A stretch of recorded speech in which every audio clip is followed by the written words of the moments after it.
Di musim yang sangat dingin di bulan Januari 2009, seorang warga biasa bernama Gavrilov yang tinggal di Rusia sedang bersiap untuk makan malam di rumahnya. Di atas piring miliknya, sudah terdapat hidangan daging bolognese dengan pasta yang menjulang tinggi di depannya. Suara gemuruh perut keroncongan yang tadinya berisik sudah mulai berhenti mengganggunya. Begitu daging itu menyentuh bibirnya, Gavrilov sedikit meringis setelah merasakan tekstur dagingnya yang menurutnya terlalu berlemak. Walaupun rasanya tidak terlalu enak, makanan ini masih merupakan pilihan yang lebih baik daripada menderita kelaparan, sehingga dia memutuskan untuk tetap memakannya. Gavrilov menghabiskan makanannya secara perlahan hingga piringnya menjadi kosong. Setelah kenyang, ia pun pergi tidur. Keesokan harinya, ia mencoba menciptakan hidangan baru dan segera meja makan dihiasi dengan kentang rebus bersama potongan daging. Namun, hasilnya sekali lagi tidak memenuhi harapan Gavrilov. Ia menjadi frustasi dan dengan kasar melemparkan piringnya ke wastafel setelah selesai makan tanpa mau mencucinya. Pada hari ketiga dari perjalanan kuliner ini diakhiri dengan memasak hidangan sup kental. Berbeda dengan sebelumnya, kali ini Gavrilov sudah merasa sangat lapar sehingga ia memakannya dengan terburu-buru. Meskipun ia telah memasak selama 3 hari dengan susah payah, ia masih belum bisa mengatakan bahwa masakan buatannya lezat. Mungkin karena kualitas dari bahan hidangan tersebut, pria itu tidak dapat menikmati sepenuhnya, terutama setelah menggunakan potongan daging dari kaki ibunya sendiri sebagai bahan utamanya. Halo, selamat datang di Sigma Story. Senang bertemu dengan kalian lagi. Pada tanggal 11 Januari 2009, seorang perempuan berusia 55 tahun bernama Lyubov sedang dalam perjalanan ke rumah setelah baru saja menerima uang pensiun. Ia sama sekali tidak menyadari bahwa anak laki-laki sematawayangnya sedang menunggu kepulangannya di rumah. Setelah Lyubov melangkah ke dalam rumah dan melepas mantel tebalnya, putranya Gavrilov segera menghampiri dan meminta uang untuk membeli sebotol bir. Lyubov menolak memberinya uang dan memberitahu putranya bahwa sudah waktunya bagi dia untuk mendapatkan pekerjaan dan mencari uangnya sendiri. Gavrilov, yang saat itu berusia 28 tahun baru saja dibebaskan dari penjara. Seorang pria muda yang telah dihukum 4 kali di penjara ini sudah sepenuhnya terjerumus ke jalan kriminal yang licin, membuatnya tidak bisa melepaskan diri dari gaya hidup yang kacau. Sejak ia dibebaskan, Gavrilov menghabiskan sebagian besar waktunya dengan duduk tanpa melakukan apapun, sambil mencoba mengusir rasa kesuraman di musim dingin dengan minuman beralkohol. Ibunya khawatir bahwa dia akan menggunakan uangnya untuk membeli lebih banyak bir, dan dengan tajam berkomentar, lebih baik kamu pergi bekerja dan menghasilkan uang untukmu sendiri. Ucapan dari ibunya ini membuat Gavrilov merasa bahwa ia sedang dipandang rendah oleh ibunya sendiri. Bersama dengan hilangnya harapan untuk mendapatkan uang secara instan, perkataan itu membuat Gavrilov menjadi sangat marah. Melihat ibunya sedang berbalik meninggalkannya, dia mengambil batu bata berat dari lantai yang selama ini tergeletak dengan tenang di sudut jauh ruangan. Ia melangkah mendekati ibunya dan dengan sekuat tenaga memukulkannya ke arah kepala ibunya dengan cara yang mematikan. Lyubov segera terjatuh ke lantai, namun kebencian di dalam diri Gavrilov tetap belum mereda. Ia segera menemukan kabel listrik panjang, meraihnya dan melingkarkannya ke leher wanita yang sejak kecil telah membesarkannya. Lyubov yang sedang menahan rasa sakit di lantai, matanya segera melotot dengan lidah menjulur ke dagu yang tak lama kemudian ia berhenti bernafas. Gavrilov segera memindahkan tubuh ibunya yang sudah mati ke balkon rumah yang berada di lantai 2, mengunci pintu, dan dengan semangat bergegas ke tas ibunya. Di dalam sana, dia akhirnya menemukan apa yang sangat ia butuhkan, yaitu uang. Gavrilov menyelipkan segepok uang ke saku celananya dan pergi ke jalan menuju ke rumah sahabat dekatnya, dan untuk menghilangkan rasa kegugupannya setelah membunuh, ia membeli beberapa botol minuman keras. Beberapa hari kemudian, Gavrilov dengan cepat menghabiskan hampir seluruh uang pensiun ibunya. Ia menghabiskan uang itu hanya untuk minum bir tanpa henti, menghabiskan waktu di klub komputer, bermain judi, dan pada dasarnya melakukan segala macam hal. Setelah 2 minggu tidak pulang ke rumah, ia menghabiskan sisa uangnya untuk membeli 1 kardus kaleng bir, bahan makanan, dan kembali ke rumahnya. Ketika ia akhirnya kembali, kulkas rumahnya langsung berputar cepat mendinginkan sekumpulan kaleng bir dan bahan makanan. Ia melangkah ke balkon yang dingin dan melihat bahwa mayat ibunya masih terbaring kaku di sana. Beberapa hari kemudian di suatu hari yang indah, di mana cuaca masih tetap dingin seperti sebelumnya. Terlihat seekor lalat menjengkelkan terbang di udara dan mendengung di sekitar telinga Gavrilov, seolah-olah sedang mengejek situasi di mana dia berada. Pria itu dengan gelisah berjalan di sekitar ruangan, memikirkan apa yang harus dilakukan dan apa yang harus dimakannya. Dia tidak bisa bekerja sekarang dan sama sekali tidak ada keinginan untuk melakukannya. Dan sekarang cadangan uangnya telah habis, tapi perutnya sama sekali tidak peduli, seperti binatang lapar yang meminta mangsa. Tiba-tiba, wajah Gavrilov bersinar cerah dengan senyuman lebar di pipinya, dan matanya dipenuhi kilauan yang tidak alami. Kita hidup dengan ceria, serunya sambil melompat dan bergegas ke arah balkon. Ia membuka pintu dengan bersemangat dan terlihat jelas bahwa cuaca dingin di bulan Januari masih membuat tubuh ibunya hampir tidak berubah. Ia menggeser tubuh ibunya ke tengah ruangan, membuka pakaiannya hingga pakaian dalam, dan mengambil pisau dapur besar di dapur. Ia berdiri untuk waktu yang cukup lama, memeriksa setiap bagian tubuh, memikirkan bagian mana yang paling baik untuk dicicipi. Setelah sekian lama, akhirnya ia memotong salah satu anggota tubuh yang tidak diperlukan dan dengan cekatan memotong dagingnya. Selama 3 hari berturut-turut, kedua kaki ibunya akhirnya dipotong sepenuhnya dan diiris-iris di bagian jari kaki dengan pisau. Kemudian dengan hati yang gembira, ia menyeret kembali mayat tubuh ibunya ke arah balkon, agar dagingnya bisa digunakan lagi. Tak lama kemudian, para tetangga dekat Lyubov mulai bertanya tentang keberadaannya.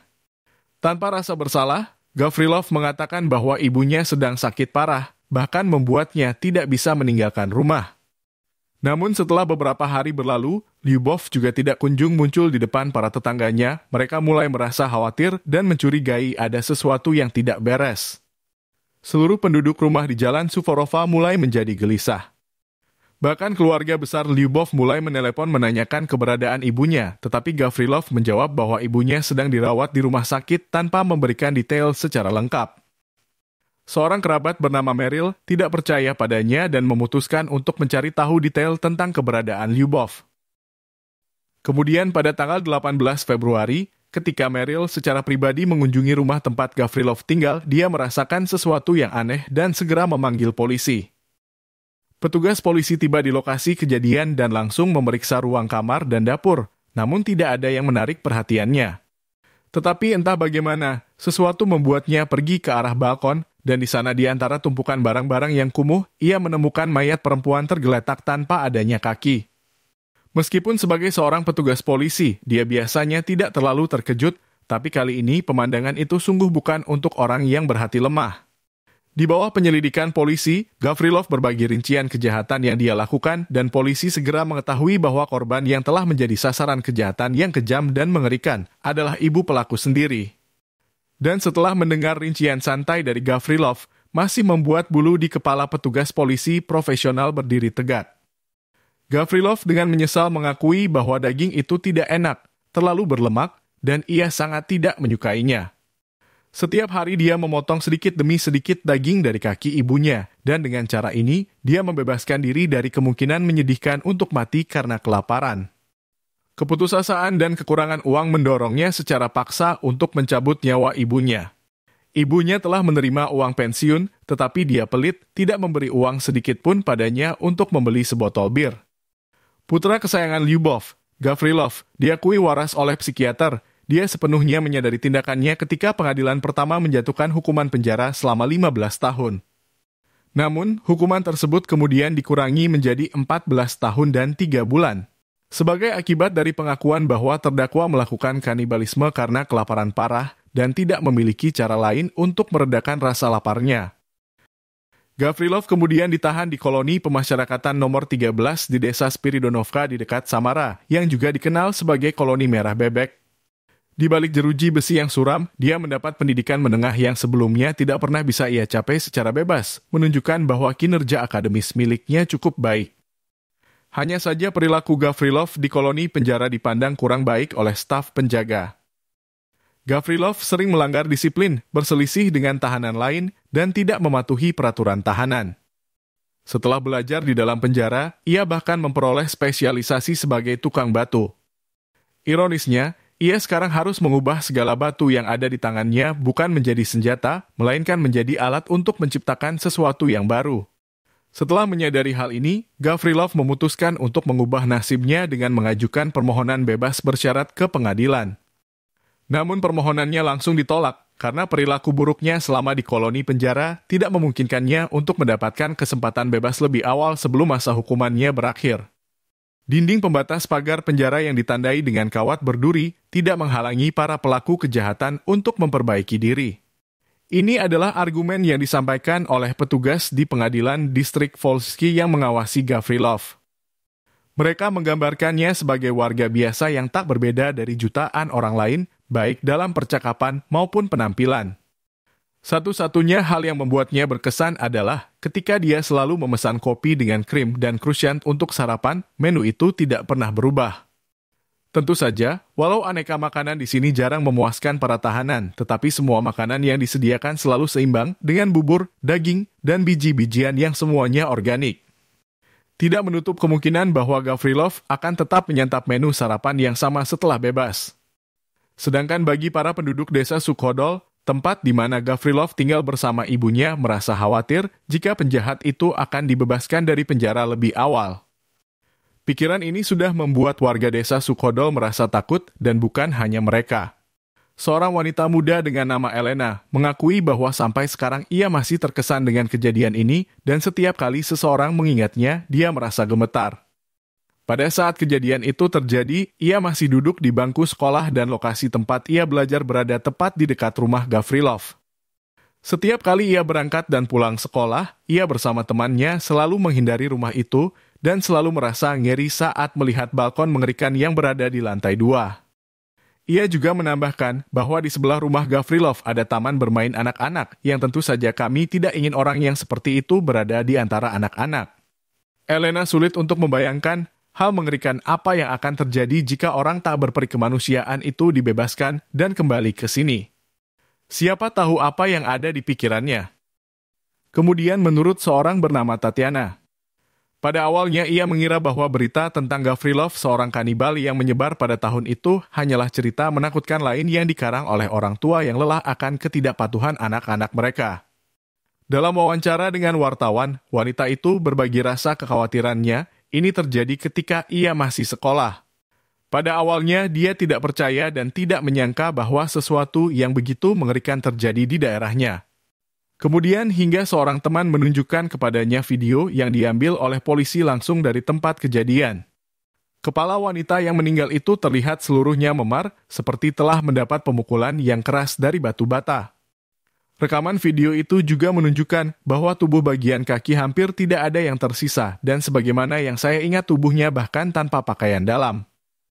Kemudian mereka menceritakan bahwa Gavrilov tidak hanya memakan daging manusia sendiri, tetapi juga menghidangkan daging itu kepada teman dekatnya dan juga kepada beberapa tetangga Lyubov. Tentu saja mereka tidak tahu bahwa itu daging manusia, dan tanpa pikiran yang jernih mereka menerima hidangan itu. Menurut pendapat Tatiana, dia tidak ingin memikirkan kemungkinan binatang ini tinggal di sini di antara kita lagi. Jika binatang itu pernah mencoba daging manusia, mungkin binatang itu akan ingin melakukannya lagi. Saya merasa takut bukan hanya untuk diri saya sendiri tetapi juga untuk orang di sekitar, terutama anak-anak. Ketakutan penduduk Sukhodol dapat dimengerti dan beralasan. Menurut beberapa sumber yang beredar pada tahun 2023, Gavrilov mungkin sudah bebas dari penjara dan memulai kehidupan baru yang dia impikan saat masih berada di balik jeruji besi yang tebal. Sampai jumpa di episode berikutnya. Terima kasih atas dukungan dan dorongan yang luar biasa.